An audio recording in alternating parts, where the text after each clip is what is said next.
Wait, guys, you know tomorrow's our 1 year. No way. Oh, wait, are you doing like a day in my life 365? I could. You should. Oh my god, 1 year. That's big. Yeah. Who thought we'd make it this far? Not Maya, that's for sure. Oh my god, I remember back in the day I told Trey like, yeah, if we make it to 1 year, we would be famous. And he was like, you're wrong. And I was like, no, like that's what I need to tell myself for me to make it to 1 year. Do you feel famous? No. Okay, No. but it's been successful. It's definitely been successful. Yeah. Yeah.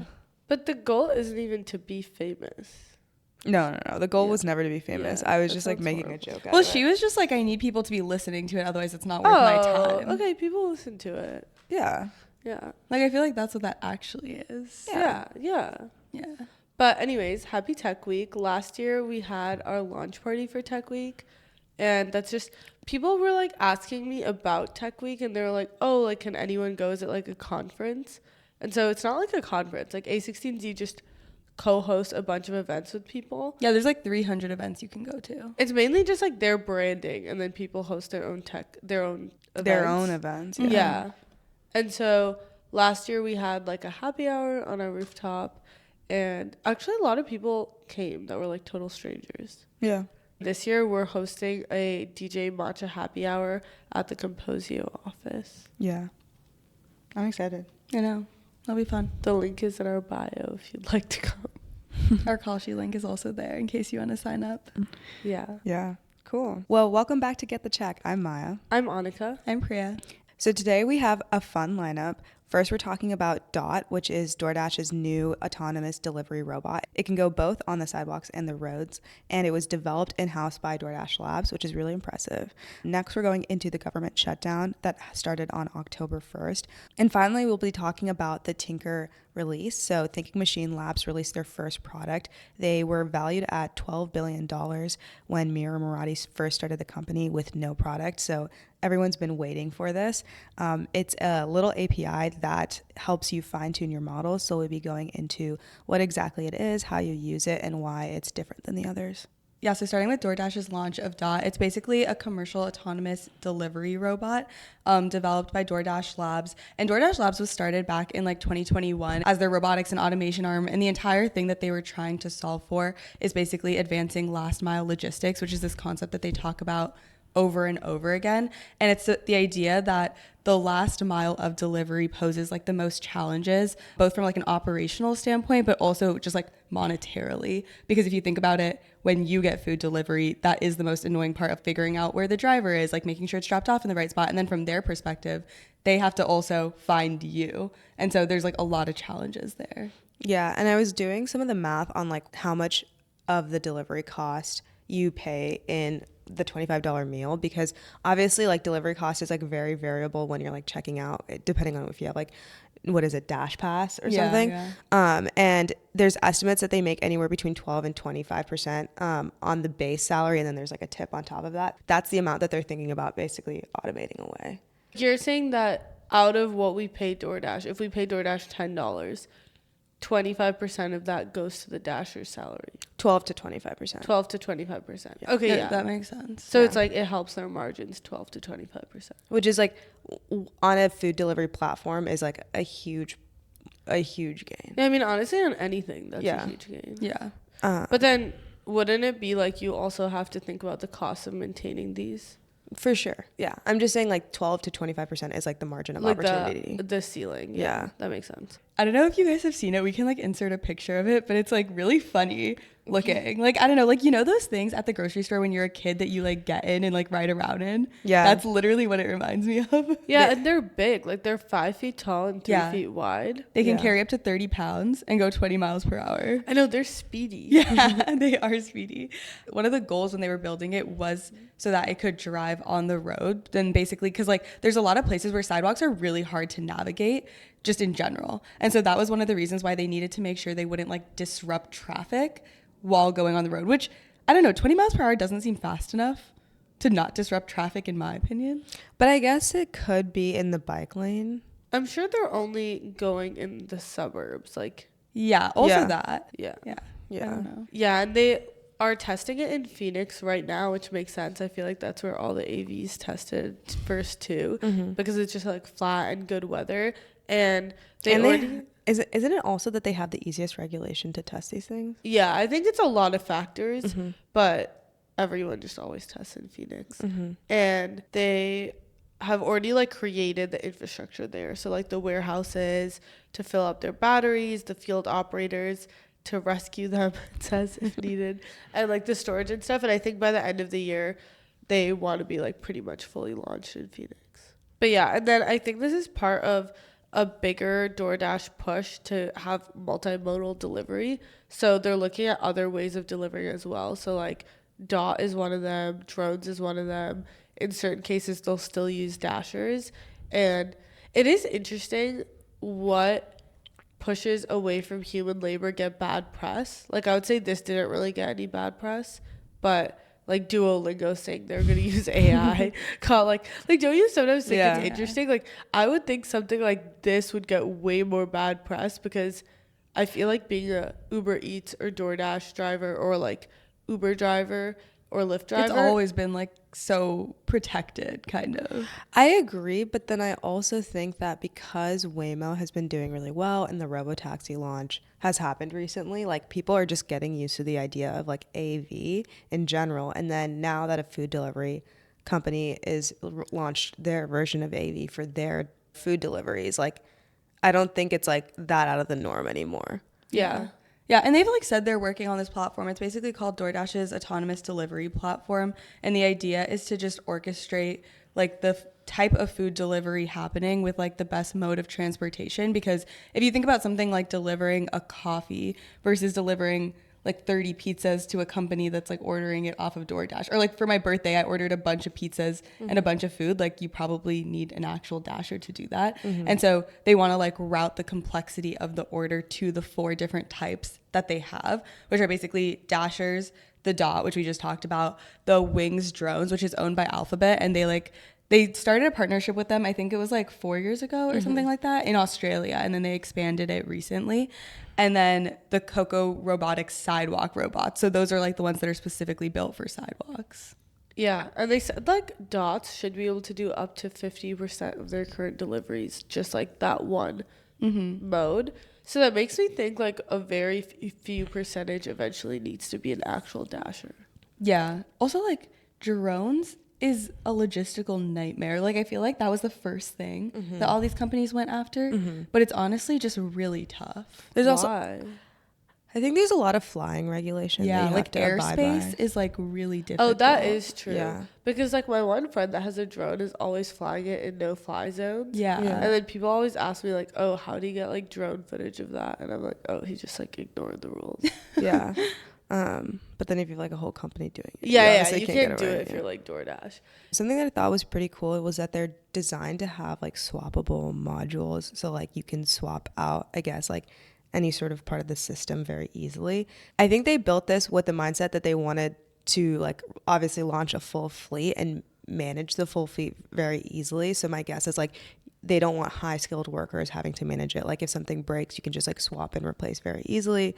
And like the downtime of a robot is not very high. And I was looking into like how much it would cost to like get back the money that you want. And some sidewalk robots seem to cost $2,000 to $5,000. And then GPT estimated that specifically Dot cost $50,000. And my guess is it lands somewhere like in the middle, maybe like around $20,000. And if you divide that by like $25 meals and you think, okay, I'm gonna make like $3 per $25 meal, you end up at around like 5,000 meals that you have to account for. And so if you think you can now deliver 20 meals a day, that roughly ends up around like 200 to 250 days that the robot needs to operate. So you're about at, like you're almost at a year. Yeah, which is pretty easy. Like when we did this math for like Waymo, for example, it was something like 10 years for them to break even. I think on the monetary side, I don't think there's any issues in terms of scaling this out. That makes sense. Yeah. But yeah. No, it is pretty cool. Yeah, and then for like the autonomous side of it, they are taking basically the same approach as like Waymo is taking, a combination of using like LiDAR cameras and sensors, but like at a much smaller scale, obviously. But they're not taking the Elon approach, which no one is. Yeah. And it basically comes from the fact that they acquired an AV company in 2019 called Scotty Labs. So that was like 6 years ago now. And then they've also hired people over from like Zoox. And so they are just using people from the actual autonomous vehicle space to build DOT. Wait, did Scotty Labs come from CMU? Or is that just like a coincidence? Flex for Maya. Is that like just a coincidence? What do you mean we it's a don't- coincidence? Is Scotty Labs like a CMU term? It's like CMU's robotic labs. Oh. That was a key. What? Like, we didn't know that. Yeah, how would we know that? No, you wouldn't know that. That's why when you said that, I was like, wait a second. I don't know. It totally. I mean, Yeah, I have no idea. wait. Now I kind of want. But then you couldn't have like acquired if it's like a college club. A college. No, club? it's Okay, just what was it's it? just like a college club. coincidence because it's just a startup.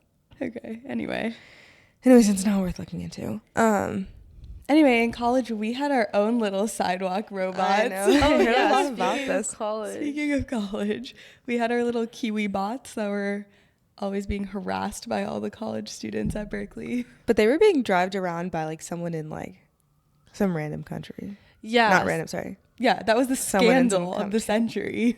Yeah, like eventually they stopped operating, Mm-hmm. and they actually never used it. I never used it either. Yeah, so basically the difference between DOT and the Kiwi bots that they like the dots actually cannot be remotely operated by a human even in like unique emergency. Wait, that seems bad. Yeah, they said they're not taking a teleoperation approach. I've had to call Waymo so many times. Yeah, I was gonna say I need that teleoperation approach. Like you're not gonna have you leave like your phone in it, or like it's not the end of the world. No, it's not the end of the world, but I feel like it could totally get stuck. Like one time I had to call Waymo support because it couldn't figure out that it was stuck behind this car because it had its like hazards on or something. So I thought it was gonna move, and I was like, it's not gonna move. Yeah. And so I had to call support to like maneuver it around. Well, so basically they are trained to pull over, and then in a serious situation they just have a person actually go locate the robot. But the Kiwi bots in Berkeley had people actually behind them that lived in South America, which is where the founders are from. Yeah. And it was a huge scandal when it dropped. But I will say, like, at the time, I was like, oh, that's crazy. Like, it was all scam. But then after learning about Waymo's technology, like, that's also how Waymo worked for a long time, is there was, like, individual people behind the screen. And then eventually you're like, okay, I can have one person for, like, 100 Waymos. I don't need it to be, like, one-to-one or whatever. But I'm sure at some point it was one-to-one, or basically one-to-one. But it's interesting. Like, I don't think KiwiBot ever got, like, acquired or anything. Yeah, I don't know. I think they just shut down. Yeah. My biggest thought was like, why is Amazon so slow to this problem? Like, I would assume that they would have figured it out faster than DoorDash. And I was looking into it, and they have this thing called Amazon Scout, which is their sidewalk delivery program. It ended back in 2023, and they wound down the program and basically shut it down. So it's not clear if they're still going after it. And also their drone business is always confusing. Like right now they're saying that they have a new drone that's quieter, so they should be able to like travel farther and in more airspaces. But they clearly don't have like many autonomous like modes of delivery. And I think the way they solved their last mile delivery problem was actually just focusing on placing more warehouses closer to the customer so that they could bring inventory closer to the customer. And then also, creating their entire delivery service. So they used to use like UPS and FedEx a lot more often back in the day. And now most of their deliveries are done through their own delivery drivers and their own trucks. And so it's just a different business because it's not food, it's things. And so that you can like batch deliver way more often. And that's kind of how they solve. I guess that's their approach to their problem and why they never went after it. But yeah. Apparently in 2013, there was this like Christmas crisis where like nothing got delivered on time because they were partnering with UPS, and it was like millions of gifts that didn't get delivered by Christmas that were supposed to get delivered by Christmas. And so after that, they were like, we like really need to figure this out. And after that was when they came out with like 1-day shipping, 2-day shipping, all of those things, in addition to like the delivery service providers. I remember that Christmas. Do you actually? Yeah. Because you didn't get your gifts? Yeah. Wait, Really? that's so sad. Yeah, I mean, it wasn't like, I would say it was probably like 20% of the gifts, like across Yeah. everyone. Yeah. That's But still a lot. Yeah. Yeah. But it was like, I don't know, it was like still when like Amazon was like a little bit more novel. So the reason why it was only 20% was because like you're still going to Costco and like Black Getting Friday things, sales and yeah, getting yeah. things in person. But now everything that we order on Christmas is from Amazon. Yeah. No, it's crazy. Apparently, like they surpass like UPS, FedEx, like any other provider in like parcel volume, and they deliver 72% of packages themselves without like any external help, Yeah. which is really crazy. That They're is basically really just like a crazy. logistics company. Yeah. Yeah. They're really good at it too. Like they reach very remote areas. Yeah. Yeah. I feel like, didn't we Amazon something to somewhere random we went once? I think Bali. I think it was Bali. Yeah, but that's like not even that random. Like we're in a city. Like there's an article a while ago about how they get packages into like the Himalayas. Like they get them onto islands. Wow. It's impressive. That's impressive. And then the one other competitor that's worth talking about is Serve Robotics, which is basically what Uber is using. So they've raised like $247 million over the last year, most recently $80 million in this January. And they actually already have 100 robots in LA today, and they plan to have 2,000 by the end of the year in multiple cities. So I'd say they're on a similar trajectory to Dots. Like DoorDash had this big announcement, but it seems like they're roughly on pace with each other.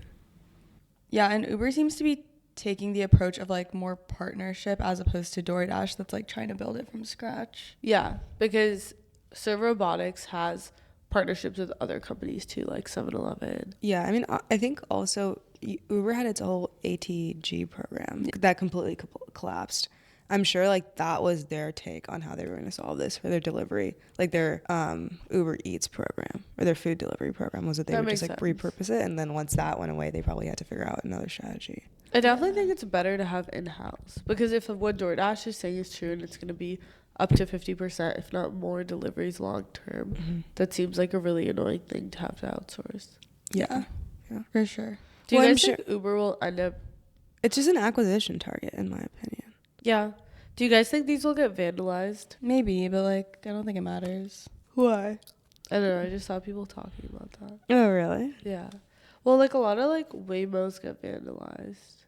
Oh, But I I didn't feel even like know. a lot like I feel like it like makes the news when it happens, but it doesn't actually happen that much. Yeah. Like I that think it's like makes one of sense, those yeah. things where if you didn't live in San Francisco, you would think it happened all the time, Yeah, no, definitely. but I don't not. think it actually does. Yeah, I've never definitely seen a vandalized Waymo. Me neither. I've only No, seen I've never, pictures I've of never it. seen one. I just like hear people talk about it. Yeah. Yeah, it's kind of a non-issue. Yeah. Moving on. Cool. Should we move on to the government shutdown? Yeah. Okay, so to start off, the government shut down on October 1st, and this is because the Democrats and Republicans are fighting about fighting about healthcare policy. So the Democrats want to extend the Affordable Care Act premium tax credits beyond December 31st, 2025. And the second thing they're standing for is they want to reverse the Medicaid cuts happening in the big, beautiful bill. So as a result, they decided to not pass the annual funding bill that happens on October 1st. And this funding bill classically needs like 60 votes in the Senate, and they only got 53. Republicans take 53 of the seats and Democrats take 47. So yeah, they're standing up to the Republicans, and we can get into this story, but yeah. Yeah, basically midterms are coming up next year, and the Democrats want to be able to point to a win, and healthcare is what makes the most sense because it polls really popularly. Like 78% of Americans support the extension of the ACA tax cuts that Maya was talking about, and that's not even considering the Medicare cuts. And there's basically like, I think this puts around like 17 million Americans at risk of losing their health insurance. And that's a very tangible like thing that affects your day-to-day life. A lot of the places where the ACA benefits people the most are also red states like Kentucky, Florida, Texas, partially because they have aging populations, partially because they also have a lot of like more rural or like lower socioeconomic areas. And so the last midterm election, I believe like up to half of the Democrats' ad spend was on on healthcare. Yeah. I think there's two strategies here from the Democratic Party. One is like to be able to flip those red states, or a couple of those red states, so that they can show, hey, we're actually fighting for your healthcare and we're preserving it. And I think the second strategy is to also flip the votes within the Senate itself. So they're hoping that like some of the Republican senators will succumb so that they don't lose popularity in their own states. Yeah, and that was like their whole original strategy when these things passed. They were set to expire now, and the Democrats knew that, but they agreed to it because they were like, oh, it'll be like entrenched policy by then, and there'll be like Republicans where their constituents depend on it enough that they won't vote to cancel it. Yeah, so a little bit more history is that in 2021, Congress temporarily increased the premium tax credits to make coverage more affordable during and after the COVID crisis.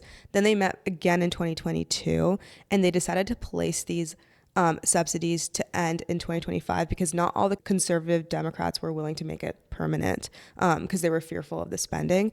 And they specifically placed it for when the Trump tax cuts would also end. So the Trump tax cuts started in 2017, and many of those provisions were set to expire in 2025. But then when the big, beautiful bill got passed in July, it made those tax cuts permanent. So now the Democrats basically lost all their leverage for the end of 2025 to keep the ACA subsidiaries in place.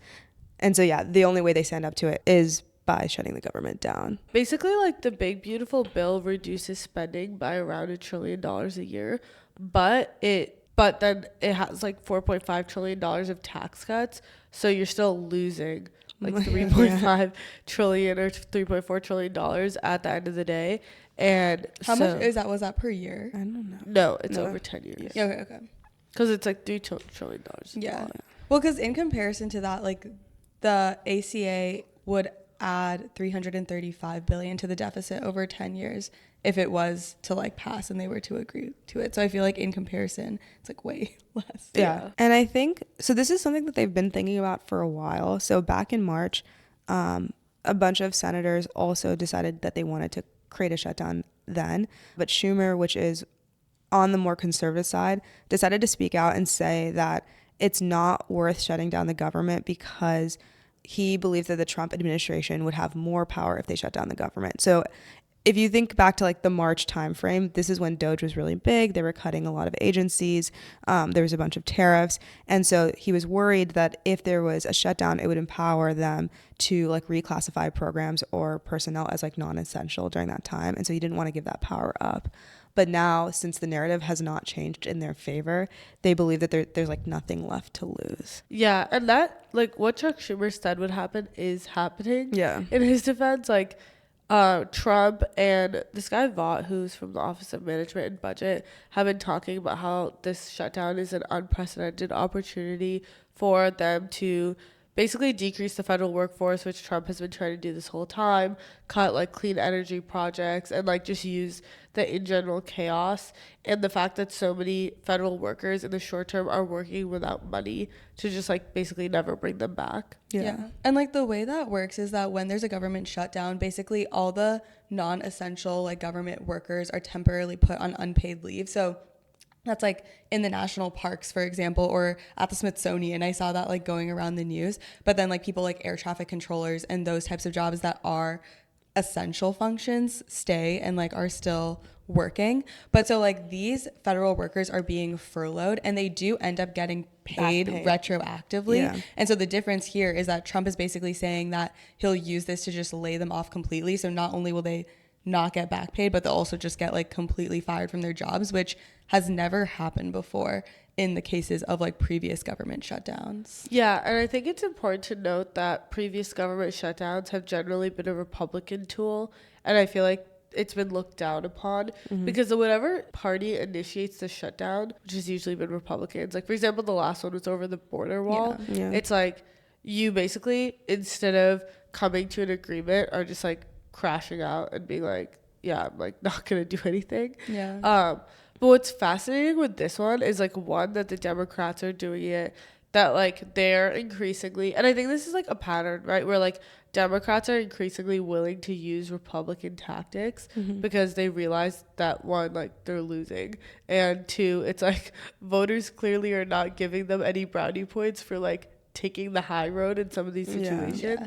And although it's not like related, I feel like Gavin Newsom has been like doing this a lot recently, where like he mocks like Trump's style of talking and stuff, and his approach is very clearly like, if you go low, I'll go low too. Like I can do it too. Like try me. Like that's his like whole thing. Even the Democrats' TikTok, honestly. Yeah. It's kind of like crazy sometimes when I see things posted and then I see it's posted from like the official account. Yeah. And it's like they are not holding back. Yeah, they're not holding back, but I feel like even like Kamala's TikTok strategy didn't hold back that much, but it didn't like translate. Like I feel like sometimes the Democrats' TikToks, it's like it's not like translating to what any of you guys are like saying or how you act. But like with Gavin Newsom, I feel like it does.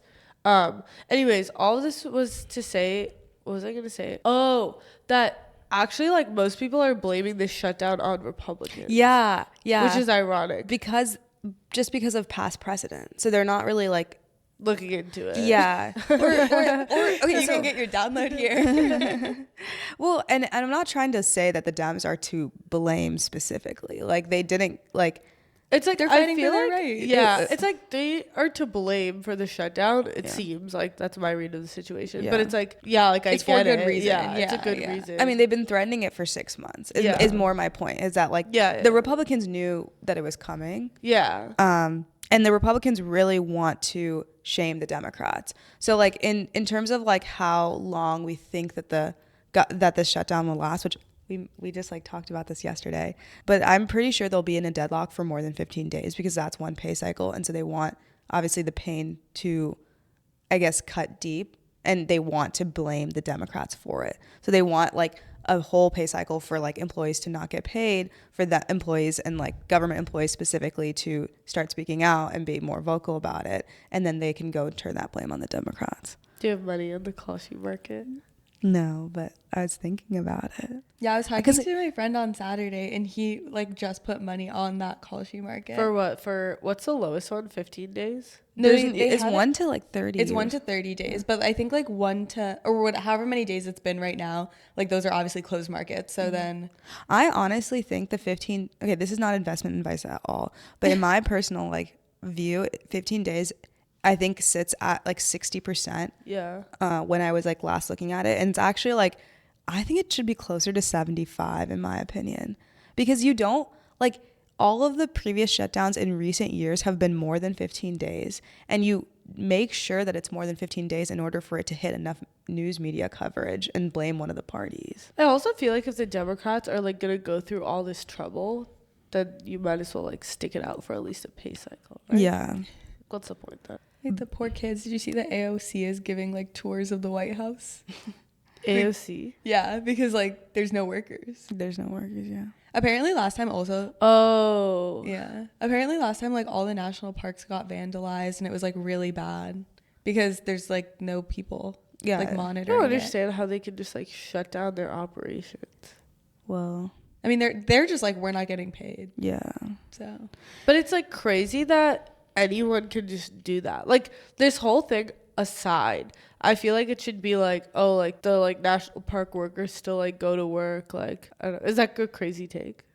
No, I think that's the point, is that like government shutdowns shouldn't be normalized. Yeah. Yeah. Right. And like it should take a lot. I feel like it shouldn't be like an option. But it's like, I feel like this exists outside of the government too, right? Like in college when like TAs would, what was it, like the union, and they'd be like, we're not getting paid enough. But that's a strike. Like if the government workers were like, we're not getting paid enough, so we're gonna strike, like, yeah, I get it, like worker strike makes sense, but like why can one party just be like, I'm not getting my way? Yeah, I get what you're saying. So like everything's gonna stop. It's the world we live in. Clearly.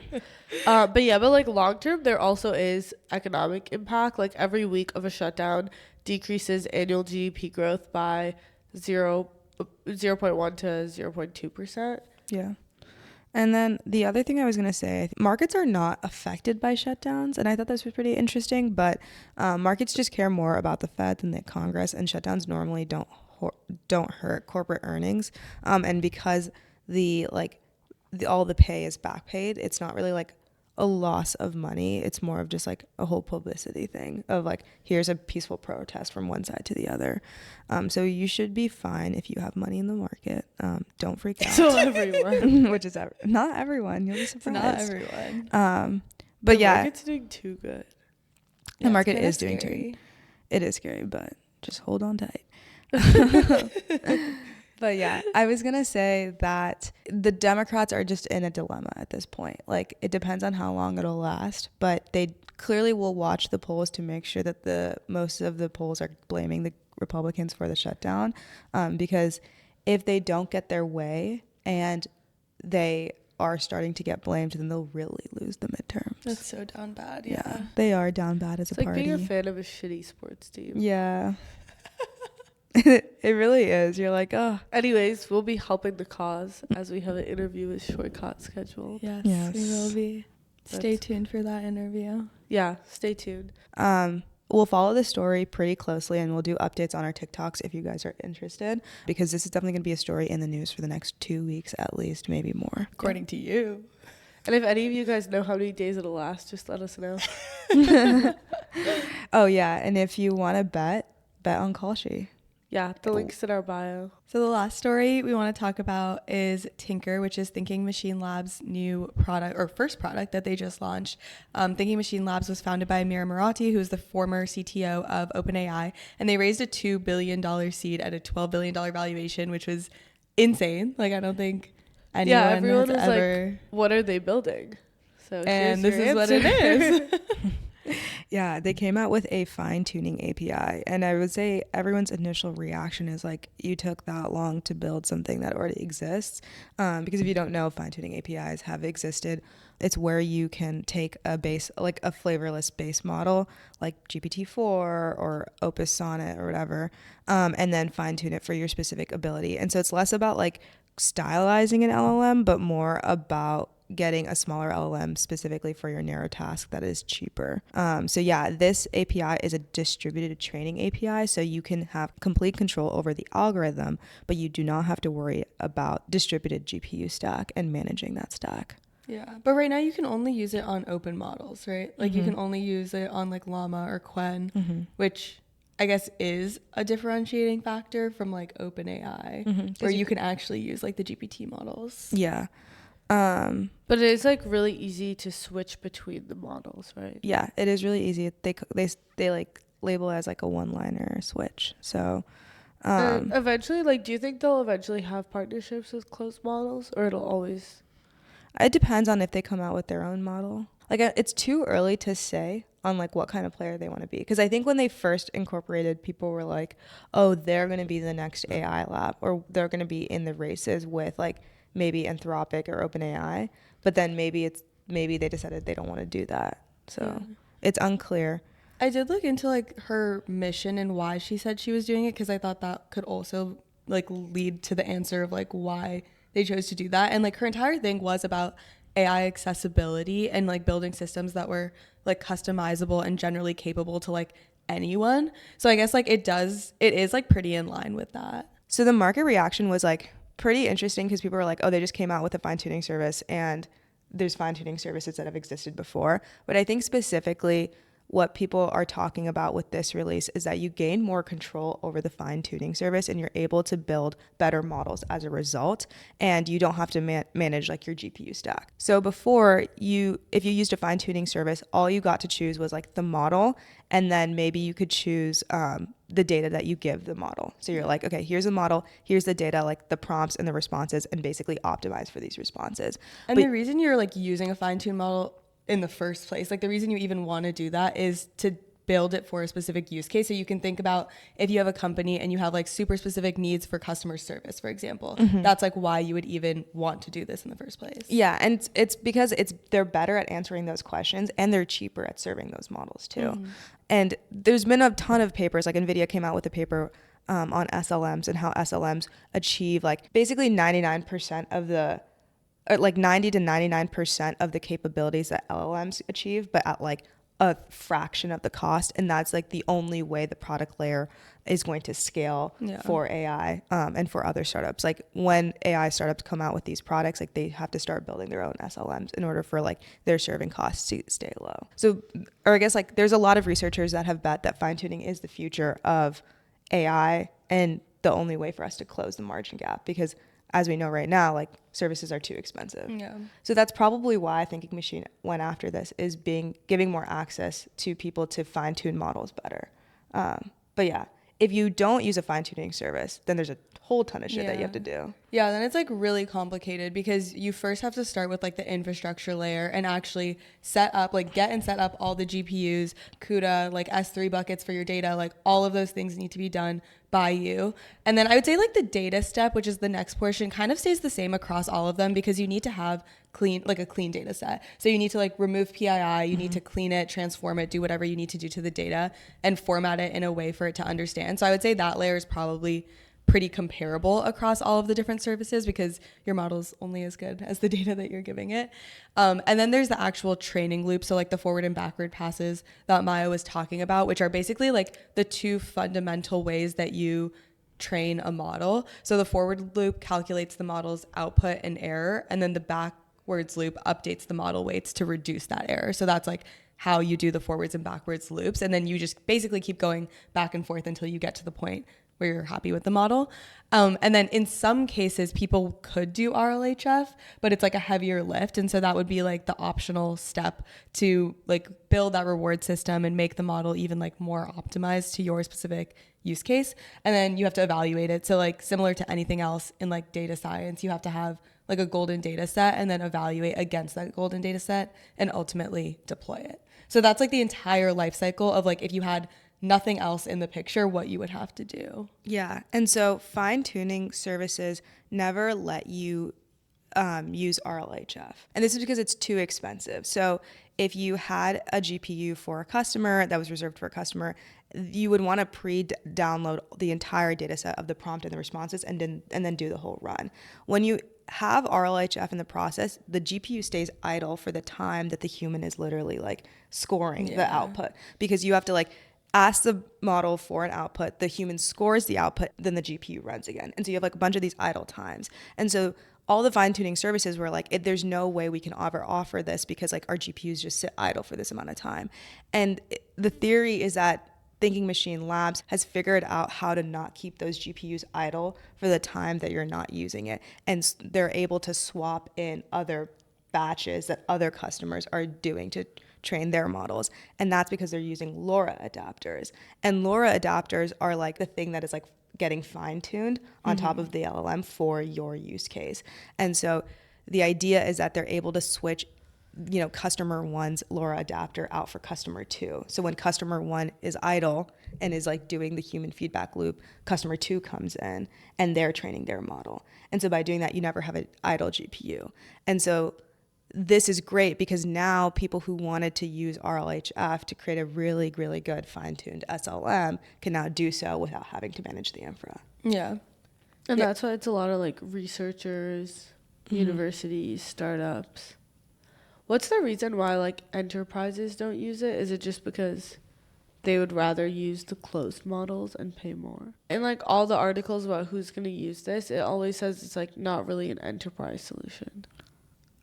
Probably because, I mean, they probably just can't use open source models. If I Yeah, were to that's guess. yeah. Like I just think they can't use open source models. Okay, yeah, that makes sense. oh, so then it is what you said, yeah. Yeah. Like I see a world in which enterprises wanting to use it for open source models too. Yeah, like if they're allowed to use them, but like it's basically like Llama or Quen, right? Like those are the two. And you're maybe Llama. You're definitely not using Quen. Oh, because Quen is adversary, yeah. Because Quen is adversary. It's actually hilarious. Yeah, I mean, like, it's probably And not Llama's because not it's good, yeah. No, okay. So I think like they could use it in the future. It's just like right now you're probably. Oh, I forgot sorry, Quen I'm was thinking adversary, yeah. No, I just like forgot. No, because the Quen models are really good. I'm so dead. They're really good for like, yeah. It's still unclear on. I don't know. Quen is adversary is insane. Wait, sorry. I can't wait to make a TikTok about that. Where am I feel like in general though, like it's cool. Like you get a lot of control over the algorithmic layer, which is something that people want because you want to be able to like customize it as much as possible. I don't know. I feel like to your point earlier, Maya, like the $2 billion they raised, the fact that this is like what they came out with was maybe like not what people wanted to see. It's also like their first product launch. Yeah. I actually don't think it's that bad of a launch. Yeah. I think that like if you're making the bet that SLMs are the future and fine-tuned models are the only way that we close the profitability gap, then these products are going to be of the utmost importance, or like these types of products are the only products that won't lead to the AI bubble crashing. Yeah. So in a way, I actually see it as like one of the few things that could prevent a bubble crash. What's that? I don't know if it's like one of the few things, but yeah, I see Well, what you're saying. There's like very few products aimed at, Accessibility. yeah. How much profitability does this bring though if all the users are like universities? Well, I think the future is that they'd be able to do it on closed models, and they'd be Yeah, able to I agree that's the offer it for future. enterprises Yeah. and startups. Yeah. They like have to do that otherwise. Yeah. Yeah. Cool. But yeah, thanks for listening today, guys. Bye. Bye.